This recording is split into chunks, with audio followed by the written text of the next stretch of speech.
from now. So I want to open up by asking my panel. So 5 years from now, hopefully I'm retired and not doing this shtick again. But I would like each of you to talk about what do you think is going to be the biggest change in what we would call a forward market for buying media. Call it an upfront, call it a new front. If you want to come up with a new name for what it'll be called in 5 years, because just like TV video, we need to consolidate this and wrestle it to the ground and say, what is this marketplace we're talking about? But what is the biggest change? I'd like each of you to weigh in on that, and we'll just go linear, because we still like linear. Well, hi, Joe. Thanks for having me here. Sure. I hope you're going to be lazing on a beach somewhere in 5 years. I'm not going to talk about capitulating. First of all, we believe in a forward marketplace, and the earlier panel talked about all the good reasons why there should be one. I don't know that we need to use an upfront name. I think upfront is a very US-centric term, and clearly we trade all over the world in media. So I just think the word marketplace or partnership marketplace should be the word we use. How is it going to be different? I mean, it's certainly, I think what we need to think about is, and again, they talked about this earlier, is the word flexibility and what that means. And again, it's not about canceling, but the marketplace needs to be much more dynamic than it is right now. Being able to, everybody said it, being able to predict where we're going to be in 6 months, 12 months is just not something we're able to do as equally and as, frankly, as well and with certainty as we have been in the past. So the idea about doing partnerships that are still important with media partners that allow us to trade on big ticket items, on upfront sponsorships. Upfront is a word I didn't mean to use, but sponsorships, those things are still going to be important, but the flexibility to move around within media partner landscapes is going to be really important, and it's going to be a lot less reliant on, here's my budget for this month, here's how many, I don't know, points, impressions, whatever we need, because we'll probably be trading on audiences. I need in a certain week. So more dynamic, more fluid, and less certain.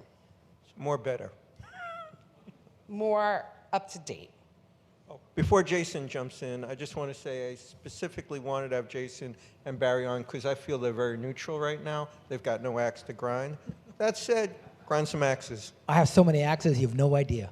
I have to outground most of them at this point. But I think what's going to drive the future of trading is going to be something that looks more like Google and Facebook versus things that look like ABC and CBS. That marketplace, or those marketplaces, are hundreds of billions of dollars at this point, and they're transactional at a moment's time.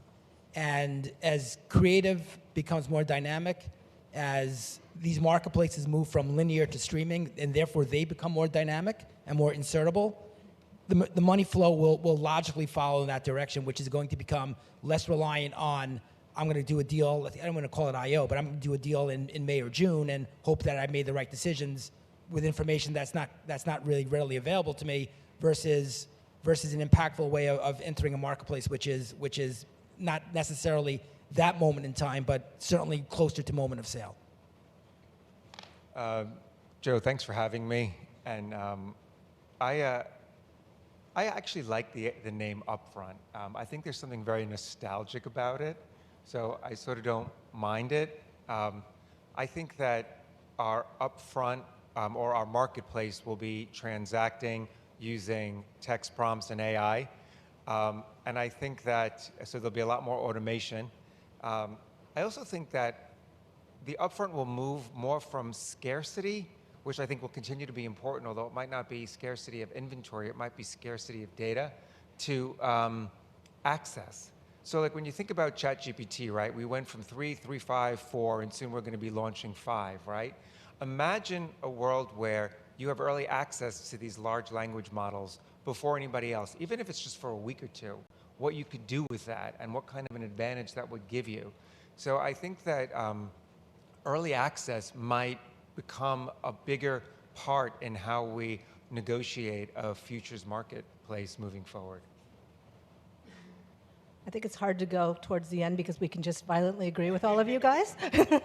But I also agree. I think flexibility is going to be key. I think that how we use data to interpret is going to be very different in terms of how we value the media and why we pay the price. But I think one of the things that is going to happen that isn't necessarily a marketplace thing, but I think it affects it, is the use of generative AI to create more content. And so if we think about let's just use frequency as an example. What's the problem with frequency? The problem with frequency is it's the same ad. How many times are you going to reach them with the same basic content? So when that content starts to become more varied, I think our ideas of what frequency looks like, what measurement looks like also changes as well. So I think that it'll become, right now it's very difficult to have a separate discussion between content and media. And I think in 5 years it'll be almost impossible to have that conversation. I think the idea of marketplace and partnership over upfront is right, because upfront is a industry term of the industry is moving at a certain time. And I think one of the things we're going to see is much more thoughtful work towards what's a client outcome that you're trying to drive, and how are you figuring out the marketplace and the partnership that's right for your client. Listening to the last panel, I thought it was interesting. Someone made the comment of, well, that people are going to move money out of the upfront to more performance channels, but the upfront needs to include performance channels. Like, video needs to perform for our clients, and that's getting more and more precise as data is coming into play. People are mapping more closely their KPIs to the things that we're investing in. So I think that it's going to become much more specific to how a category works for a brand, or what a client needs, and a little less of the entire industry is moving at one time. Or if it is, it's going to be much more specific to the client's performance needs versus a media KPI on TRPs and impressions and whatnot. Okay, so not only is syndication cool again, but the upfront is cool again, and will be in 5 years. Those are all great opening thoughts. I want to zero in on what Barry and Deidre said, though, about the prospects for generative AI and text-based negotiations and things like that. So I'm surprised it's taken so long for those technologies to become part of the negotiating process. I remember when optimizers were introduced in all the agencies, and I asked the late Erwin Efron, why do agencies need these computers to estimate reach and frequency now? And he wrote some numbers down. It was a 4 or 7 and a lot of zeros. I had never seen it before. It was trillions. And he said that was the number of permutations or options that you could put together in a schedule back then, in the 90s, with just cable and linear TV. So I think the reality, to Deidre's point, is there's a lot of complexity and fragmentation and reach and frequency and big data. Why wouldn't you want to just turn it over to the machines now? But certainly within 5 years, is that where we're going to be at? I don't think it's about turning over to the machines, and I think that's something we always have to remember. It's about using their capabilities to help us. Tools. Tools, exactly, but also using their capabilities to give us a different way of looking at things. I mean, we have been using algorithms for, donkeys at this point, and what do we use those algorithms for? Mainly to determine whether or not we're reaching the right audience. It's always been very people-based because we're marketers, and marketing should be people-based. However, media is really, we're moving more to outcome-based. So right now we use algorithms to figure out if I'm reaching you, either deterministically or probabilistically. Algorithms are for probabilistic. I think in the future, algorithms will be used more for probabilistic behaviors. I don't actually care if you look like you're in my target audience, but will you do this thing that I think you should do next after you see this piece of content? And I think that's how things start to change, and that's how the tools that we have expand our capabilities as we look forward to the future. It's not just making what we do better now, but what other ways can we look at how we do things with these tools. So just to follow up, you don't think we're in ChatGPT 5 now, so by the time we get to 5 years from now, ChatGPT exponential, we'll actually be able to do it better? I'm sorry, go ahead. I have to believe. So if you're a radiologist today, you can look at 1,000 x-rays. Artificial intelligence looks at 100,000 x-rays in the same amount of time. 1 million x-rays, 2 million x-rays. And fundamentally, they're getting better at it than a radiologist. And I say this with my son-in-law in medical school, which does not make me happy. But that said, at the end of the day, if we're an outcome-based business, it's more likely that chat or any AI is going to drive more scenarios and make better decisions than any human being. So I do think that in 5 years, I don't want to say the machines are going to be running the world, but they're going to have a lot more influence on how media is placed. There's no question about it. I completely agree with you there, Jason. But I think we also have to remember algorithms need food, and the thing is, and I think about this all the time as we're looking at our younger employees and how they grow up. As more and more things go algorithmic, we all learn because we had to do the work from the beginning, and we understand how the sausage is made and all of the ingredients of the sausage, which allows us to then innovate and think further. And I think it's a struggle for some of the young people in our teams because the algorithms do the trafficking, for example. They no longer have to think about what it takes to get that piece of media out there. So I think when I think about AI and I think about algorithms, this is where we need to figure out where our value is, because otherwise the algorithms can make the decisions faster, 100%.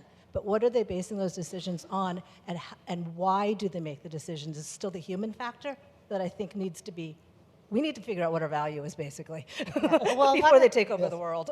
Yeah, a lot of this works on inputs. Yeah.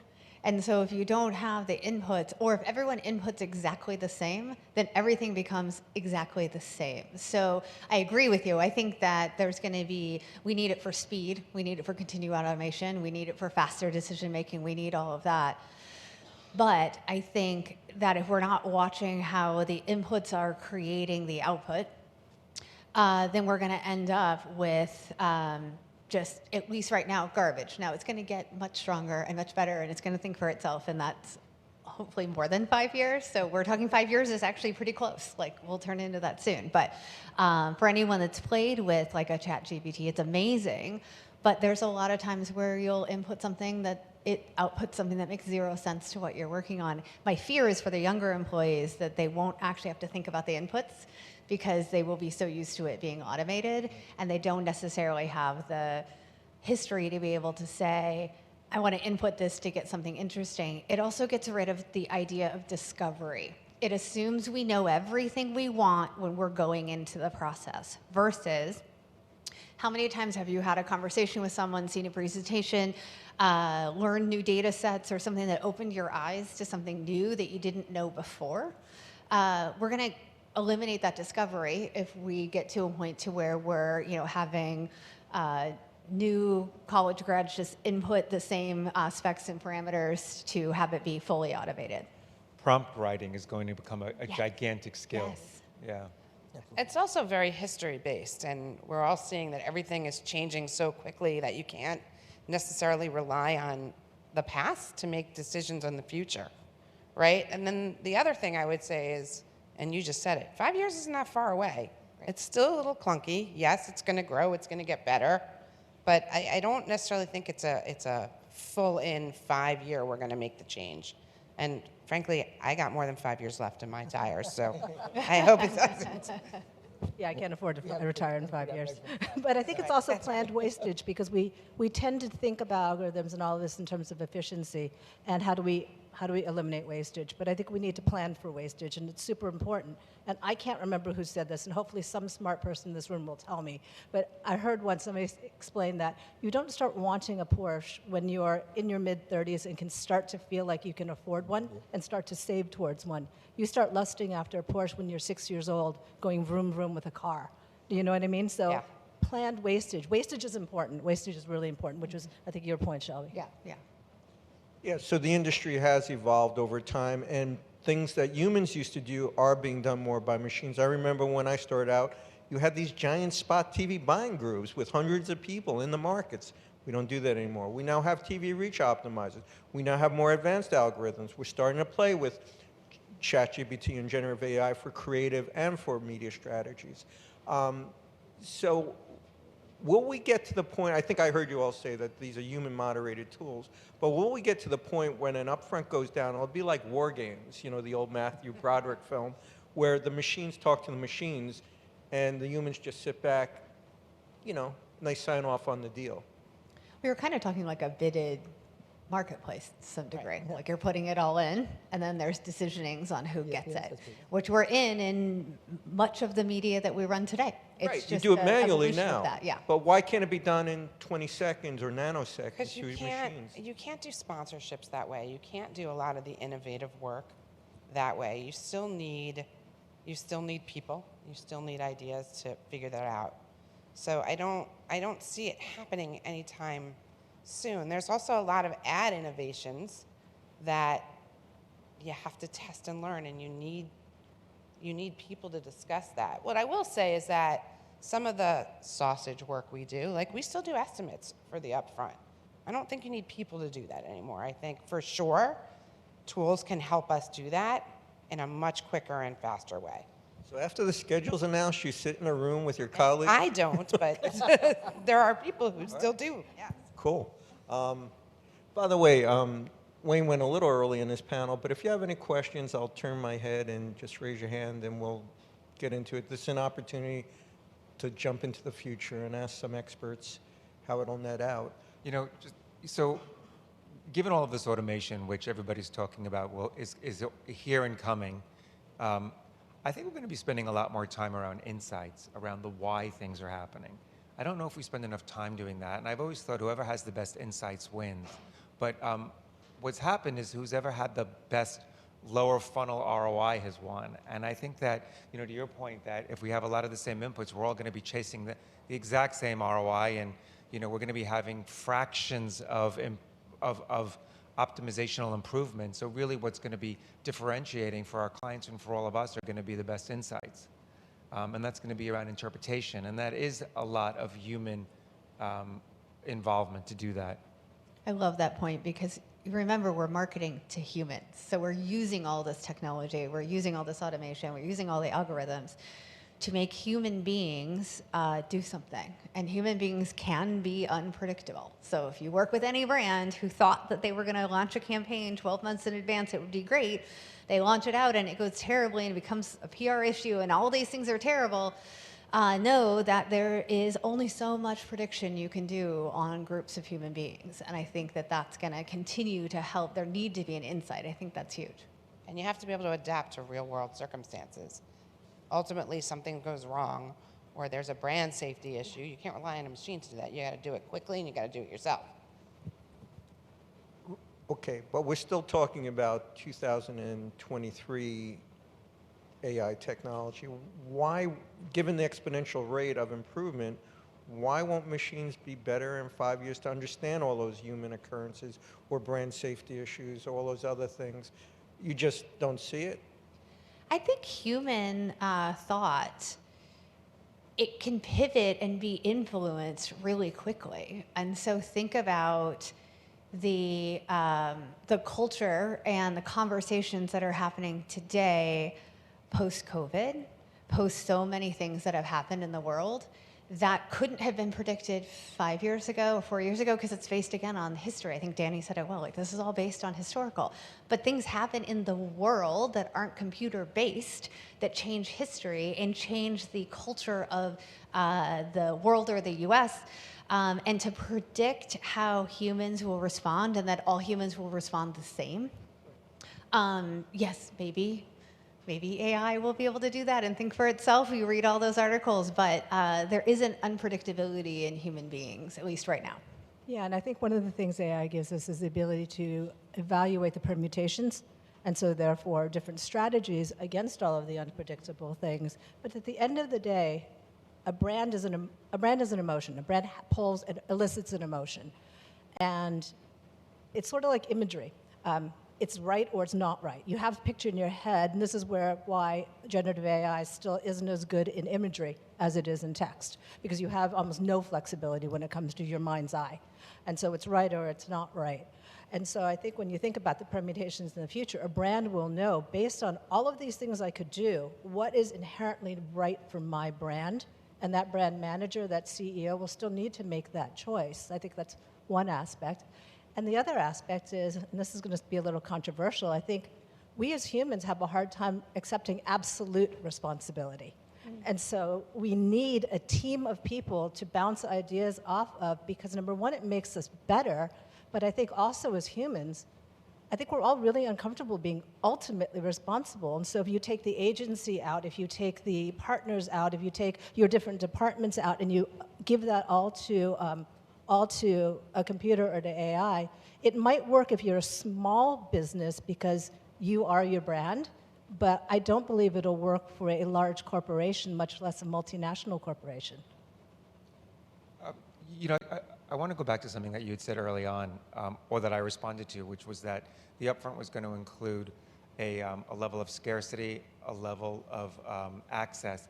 I think the third prong is going to be a level of trust. There will be a trust upfront in the future. And the reason why I think that's really important is because look at what the response was when Biden announced his presidency, right? There was this deep fake video that was created as sort of a response to that. And you know, you look at that, there are a lot of people that I'm sure that looked at that video and thought it was true. And deep fakes are particularly AI driven, are going to be a real problem. I mean, they already are a problem. We're seeing deep fakes in music now, right? Mm-hmm. And so there probably will be a place where you will have a trust up front. And I think that could be a really interesting place for a lot of the giant content companies like Comcast or a New York Times or whatever it is, Wall Street Journal to play. It's interesting because the upfront started with handshake deals that were trust. All of your organizations or former organizations have had social good components. You have equity upfronts now. But there's also been a push to trusted media brands and to throw more money into positive journalism. And by positive, I mean, you know, accountable journalism, and to take money away from insidious content like GARM initiatives and things like that. I think what Barry's saying is interesting, this idea of trust, but how do you measure that and how will it become a tradable asset? And think 5 years out. Again, this is not about what's feasible today. What we're trying to do is figure out like how could, it's scenario planning. I mean, what do you think could be the trust metric for the future? Well, I'm thinking about that. Feel free to jump in. I'll step in. So in the past couple of years, the industry has launched the Institute for Advertising Ethics, which I think everybody should take, whether you're on the demand or the supply side, because it makes you think about. Group M created a data ethics compass. I'm sorry, you all have, I don't mean to single people out here, but you all have practices within your organizations. And what the important part is, it's training humans how to think ethically about applying data or, you know, the media you support or don't support. Go ahead. Yeah, you know, so ethics and trust have a moral component to it, right? So depending upon what you believe might inform whether you think something is trustworthy or something is ethical. I mean, what that might wind up becoming, how that might kind of manifest in a KPI is facts. So, you know, because facts are facts, and if they can be proven, scientifically proven or however proven, then that might become the new KPI. That's how NewsGuard is working today. Exactly. So like attention is a KPI. Fact might become a KPI moving forward in an AI-driven world where you don't know whether what you're seeing or not is actually a fact or not. Bing's playing around with that right now because when you get results back from Bing, what they do is they give you the results, but they also tell you where the sources came from. And I know that I believe it's on their product roadmap to then monetize against that from an advertising point of view. Yeah, it makes me think about the concept and definition of verification will be different. And it will be verified facts, it will be verified artwork, creativity, ownership of assets and information. It will be verified if you have a piece of information a brand is putting out that it came from the brand, is not a fake from the brand's competitors. Like there will be a verification there will need to be a verification for consumers of this is real information that's coming versus something that can be easily manipulated. That's the biggest fear I fear as a consumer on AI, is the ability to, it used to be if you saw a video, it was definitely real. You saw the video.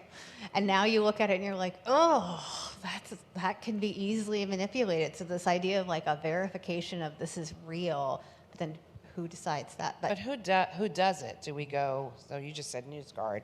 We do a lot of work with NewsGuard. There are other services. No, but do you do it with an outside service? Do you bring it in-house? You know, I think there's a whole trust issue, as you said, that you have to think about in terms of verification. And then in terms of the industry, maybe this finally becomes one of the more appropriate applications of ledger technology like blockchain, because then you can see origination and where it goes. And so if we think about how to nest these together, that's something that we would all trust, but we just haven't gotten there yet. But if we look 5 years out, we know the sophistication is there because they're running money off that stuff. But we just haven't found the right way to apply it to our industry. Yeah, so I know we jumped right into AI or generative AI because that's topical right now, but that's what I want to get from all of you, which is 5 years out, not just tech, but let's talk about tech because you opened the door there with blockchain, and we have decentralized autonomous organizations, you know, where the accountability is completely transparent. So on the other hand, you know, we come out of a culture here where you want to hedge and negotiate and haggle and keep things to yourselves too. How do you see those new technologies playing out in media transactions going forward? Yeah, so I mean, something that I've been thinking a lot about is, so I have a bunch of wallets for my, you know, for different currencies and different NFT projects. And imagine if your wallet becomes your media player. So like, instead of, you know, imagine your wallet becomes your way into this internet. And if it lives on the blockchain, it's entirely verifiable, it's fully transparent, there's an identity attached to that. You know, right now a lot of the things that live in your wallet are static images. Maybe they move a little bit, but you know, they're not full episodes. But why couldn't like a Netflix or a Roku or any of these people deliver full episodes into your wallet, and that is where you do it? I mean, the idea around password sharing will go away because you're sending it one-to-one. I mean, there's just so many great ways to protect identity, transparency, and validate if it becomes a wallet as your interface to the web. And as your identity, so therefore, Yes. all of your preferences and everything, so you're pulling ads as opposed to being pushed ads, and they're not holding your data. But let's be clear, that's far more than 5 years from now, because we would have to replumb our entire industry. So So let's let's be honest say that. about I was like, that's not going to happen in 5 years. The problem is the plumbing. We'd have to replumb everything. But I think we start to see a leveling of the playing field. What makes SMBs attracted to Google and to Facebook is that they're playing at the same level as some of the bigger advertisers that are out there, and they have similar, same access, same types of pricing. And as we continue to move towards a dynamic world, the small businesses that have never been able to advertise, you know, in big programming, they'll be allowed in because P&G, their prices are going to go up to match an auction price. And same thing for a lot of the clients that we talked. I think one of the guys talked about it before, was that the historical basis, which is what's always really kind of driven the upfront. The reason why a lot of big clients do it is to protect the historical advantage that they have because of how they've spent previously. That's going to start to go away, but it actually opens up the opportunity for so many small, medium-sized businesses to actually grow and become more competitive. So it's really a huge opportunity, you know, to expand the economy, you know, because of advertising. And I think that's something that we should be focusing a lot of energy against, whether it's an empowered community, whether it's not an empowered community, but giving them more access fundamentally levels the playing field, makes it more opportunity for more of us. Jason, I totally agree with you on the small business point, and I think there's a lot of opportunity. I think what's going to happen and why it's probably going to take more than 5 years is a lot of our larger advertisers still rely on models that are based on the GRP. Mm-hmm. And that's going to take more than 5 years to change. So you're right. I think planning is also, the way we plan is also going to have to significantly pivot towards this new technology for us to get to that playing field. But you know, the GRP is going away. No, I understand. It's just a matter of time. I totally understand, but our models are not Right. changing that quickly. They're not changing enough, fast enough. If we could get a mic up front, we have a question. Raise your hands if you have any. We have about 10 or 15 minutes. Jeff? Mike? Oh. That was Mike O'Connor, by the way, on the last panel. Hi, Jared, Modern Impact again. I think we're looking at it very, very focused in on clients' ends versus consumer ends, where we're thinking change won't happen in the next 5 years. But if you look at TikTok and how fast they grew, what is to say that there can't be a microtransactional Tubi that consumers would automatically shift to, and you'd be forced to change in the next 5 years? Yeah, Because your consumers will leave. Yeah, I would just say, like, TikTok, I think the growth has gone because it is frictionless and super easy.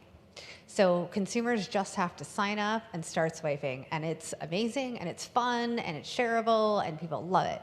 When we start talking about things like transactions in a wallet, and people have to link their bank account information, and they have to put that into technology, I am from the Midwest. I don't live on the coasts. People don't want to do those things, and they don't want to put one more app on and link it to their bank. Like, that in and of itself is part of the thing when we're talking about wallets and cryptocurrency. Like, if you go into a non-coastal place and you say, what's going on with cryptocurrency? They'll be like, I don't know. I don't want to talk about that. That's stupid. So I think it will get there. It's going to go across the U.S., but it's not going to do it in 5 years because it's got a lot of friction in the system. But you're right. There are things that don't have that friction that are going to scale faster than even we can predict that will have implications on all of this. But I think when we were talking about it not moving, it's really the wallet component, I think. And I agree with you in that if you look at the TikTok, one of the things that has changed very much is how marketers market. And so it's not just a paid opportunity. I'm going to use Chipotle as, I think, a brilliant example. Because TikTok, I don't know about you, but I've had moments where I've been like, oh, I've got to go to bed. I'm going to go to bed in half an hour. I don't have time to watch a movie. And I'll be in bed on TikTok for the next 40 hours. Like so if crack. you think about the time spent, Chipotle has an excellent presence in that they've got really clever stuff, like, you know, how do you wrap a present in a Chipotle bag? They've got great advertising because some of their TikTok ads are really fun and punchy. Their new quesadilla, I think it's a chicken quesadilla, but then they also do great collaborations with influencers like Keith Lee. And that is, if I think about my 3 hours, how much time spent did I spend with TikTok? It was way more than a 30. And I saw it, maybe the frequency was very high, but because it was all different content, I didn't feel offended by it. I didn't feel like I'd been overreached. So I think it will change the way we market, but not necessarily the way we buy media or buy video media. No, and that's what's going to change in 5 years. You talk about how is the upfront going to be different. People don't really think about social media. They're starting to. We certainly do. But people don't start to think about social media and what that means in terms of a bigger portion of your video mix. And in 5 years, that's not even going to be a question. It's just going to be there. And I would argue TikTok's not social media. It's video. It's video. I totally it's video. And I would argue that it's not even video, it's e-commerce in a closed loop. And that's really what's going to change, you know, in the future, is that the closed loop of transaction, not having to leave your video or your couch, whatever it may be, is going to fundamentally change how consumers shop. You know, during COVID, you saw Amazon and Pinterest; those stocks went through the roof, and they came back down once brick and mortar reopened. But then you see Bed Bath and Beyond is now gone, partly because of COVID, partly because they didn't understand e-commerce.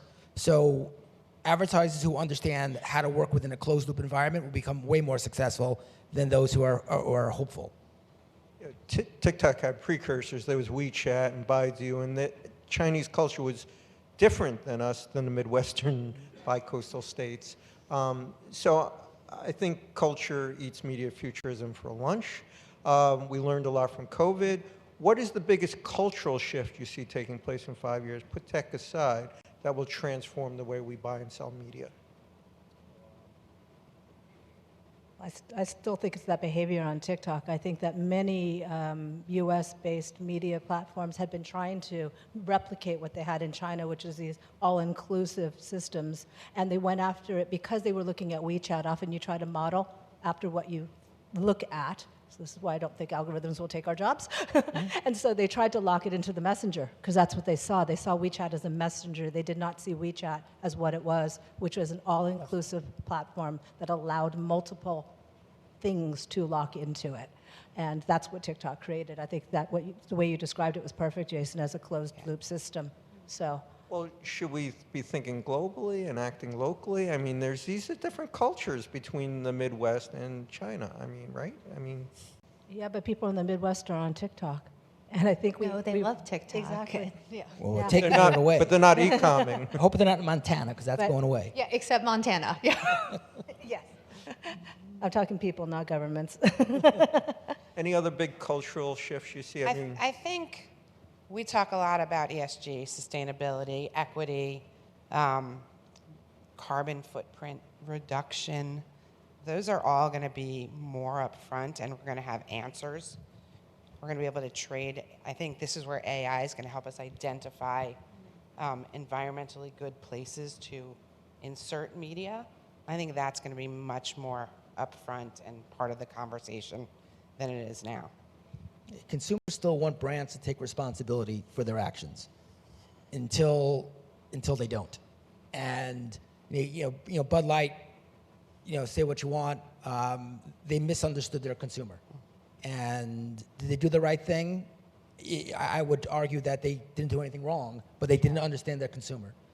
And so brands, and you talk about AI, human beings understand brands and they know how to interact with brands.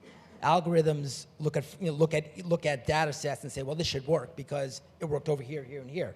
So I am hopeful that Insights, will be driving the media economy, but powered by AI. I also think one of the shifts that's already happened, but I don't think we do as much with it, is the idea of premium content. Premium content will change because in reality, again, let's keep on the TikTok piece. If I'm someone sitting in bed scrolling through a feed and really enjoying what I'm watching, that's premium content to me. We all sit in our industry ivory tower and talk about what's premium and not premium. The shift that's happening and has happened with consumers but will continue to just get more glaringly obvious is what is premium to a consumer is something they love, that entertains them or influences them, that they're interested in. It has nothing to do with production quality. It has nothing to do with the company that produced it. It will probably have everything to do, I love this idea of trust. It will have things to do with verified and trusted and is it real?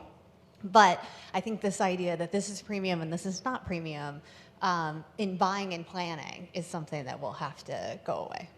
Yeah, I really like that idea because you're right. And I think it was talked about in the earlier panel that premium isn't a time. It's when you have time to consume that media. And just to be absolutely clear, I'm not saying TikTok's a solution for everything, but what I'm saying is that what they have created is probably the first new thing we have seen in media in a very long time. And it enables that transparency from a brand. It enables that transparency from the consumers. It kind of it enables a lot of the things we want.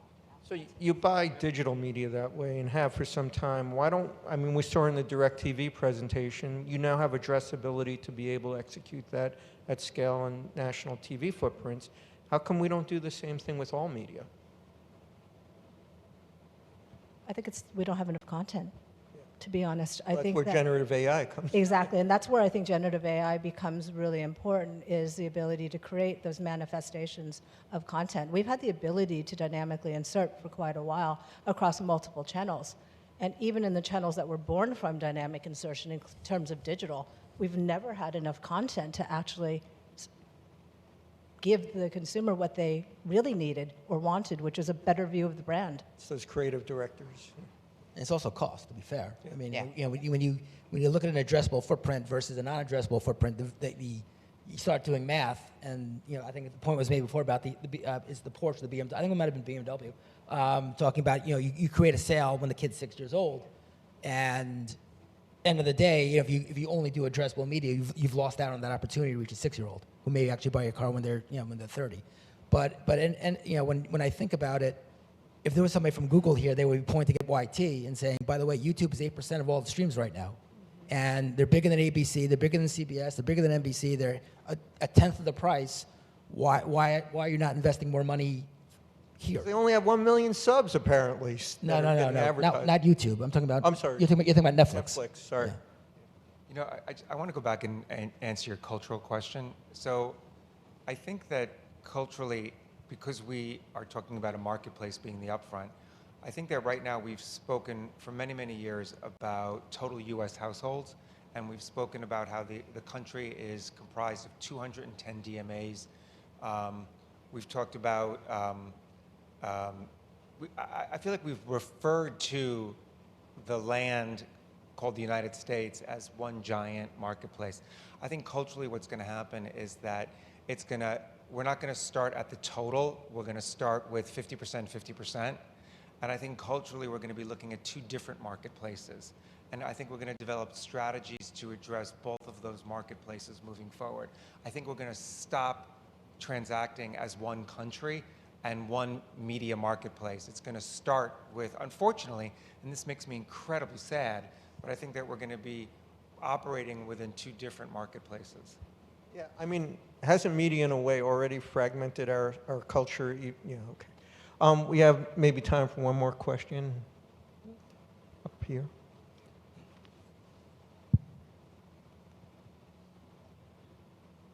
Hi, Jared Posman here from Nativo, and I'm just curious about 5 years from now, any predictions about media, whether it's video or not, getting to a place of it being less interruption of the consumers and more, maybe it's giving them what they want, but how will that be delivered tactically, I guess, if pre-roll ads are the opposite of where I'm trying to go and something just more integrated into their lives? Well, I just like Hulu to stop sending me the same ad every 30 seconds. So if we get that done in the next 5 years, that would be a real gift. I think we talked, Linda Yaccarino 3 years ago or 4 years ago brought in the, Prime 2.0, whatever, the 2-minute pods. That is certainly the way of the future. And as media becomes more addressable and more targeted, it actually raises the value of each individual impression because it can be sold multiple times. So as we get more sophisticated with dynamic insertion, you can theoretically lower the amount of ads because you're monetizing more impressions in the whole. So yeah, I think we'll get there. I agree, and I think when you add relevance, we all know that when ads are relevant to us, we don't even notice them, as well as when they start to look more and more like content, like the TikTok.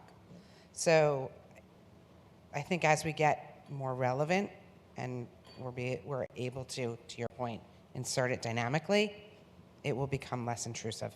And I think also as we continue to break our reliance on the cookie and then start looking at things like context, because what makes things relevant, a lot of it is contextually on the page. And as you said, if it works with what I'm reading, I probably don't notice it, or it becomes part of the content. We always talk about that with the fashion magazines. You can't have an issue of Vogue without the ads because the ads are part of the content, and it's what the readers expect and want. Right, and I love that contextual piece because the one thing I would ask, where you're asking the don't serve you the same ad on Hulu, on CTV, it's my husband's account. He's over 50, so it's all pharma and insurance, although we're watching as a family. So I would really like, when we're watching clearly family shows, and maybe a movie trailer, anything outside of pharma insurance, because it is so individually targeting the subscriber versus the context, which is if you looked at the context, this is most likely family viewing, and there's a lot of great ad opportunities to get in front of us. But my 13-year-old can now recite every single insurance commercial that's out there when really, we're a varied household. So I think that context piece gets so lost when we talk about audience and everything else, that it's the combination of all of those things. So I think context is going to continue to matter even more. See, I think that we took relevance way too far, way, way, way too far. I think that relevance leads to echo chambers and filter bubbles. And I cannot tell you how much I love this concept of planned waste. I just think that is probably one of the smartest things that I've heard in a long time. And and I'm not suggesting that we have to, go to 50% waste, but we can't go to 100% relevance. I think we need to pull it back a little bit, and maybe it's 20% waste within every buy, so that we can have national conversations. I don't know what that number is, but I think that might become something that we start optimizing around, which is what is the right amount of planned waste within every single communication plan. Such a wonderful thought. The idea of intentional waste is brilliant. Yes, absolutely. Intentional, strategic, plan, something like that. But it is absolutely the most brilliant. That's a good article for you. Yes. Well, we heard on the last panel, media is only accountable for 5% of sales, so it's 95% waste. But So we've run out of time. We didn't even get into all the ChatGPT questions I had from ChatGPT, and we didn't get into your discussion about in real life, but we got to experience this in real life, and hopefully you'll come back next year when we will have the machines on the seats here debating. So I want to thank Dani and Jason and Barry and Deidre and Shelby for at least giving us a glimmer of the future. So thank you